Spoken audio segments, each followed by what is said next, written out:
身为一个全台走透透、深入体验在地客庄文化的背包客，今天我要到新埔这个客庄寻找一口传说中的井，以及寻找一个在当年很重要，但是目前听说已经消失的炭窑。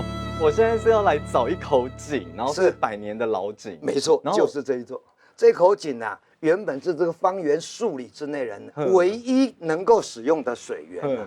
等一下，不妨我带你去看看，想当年水很少，我们是怎样千辛万苦的舀水啊？那是不是这口井啊，然后让这里的客家聚落慢慢的形成？没错，我们能够移垦到现在哈，这口井有很大的贡献。要是没有这口井，这方圆数里之间哪有水呢？没有水可以喝，怎么样过日子啊？你说远是有到新埔镇也有，是这么远哦。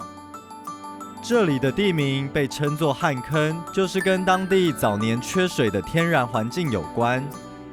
其实我觉得最特别的是啊，一般的老井啊，可能是直接就可以挑起来，原来这个还要再等它的水不要那么的浊，所以就是为了因为这个水源很少，才会发明这样子的一个概念。你只有来一点点水，我也照样可以舀得到，对不对？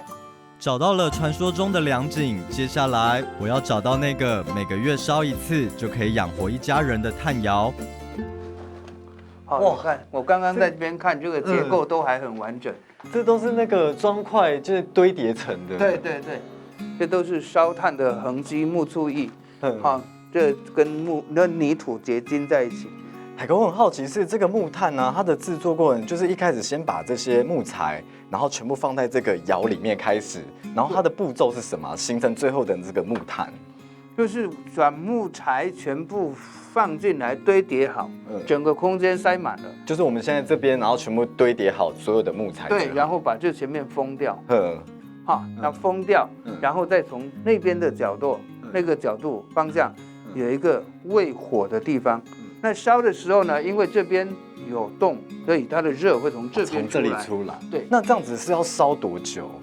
他们日以继夜的，大概10到11天左右。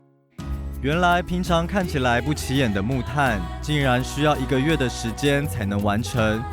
虽然这个窑已经没落了，但是它是当时新埔非常重要的经济产业，也是新埔人共同的回忆，所以我们一定要好好的保存它，让未来的子孙都能看到这个窑的故事。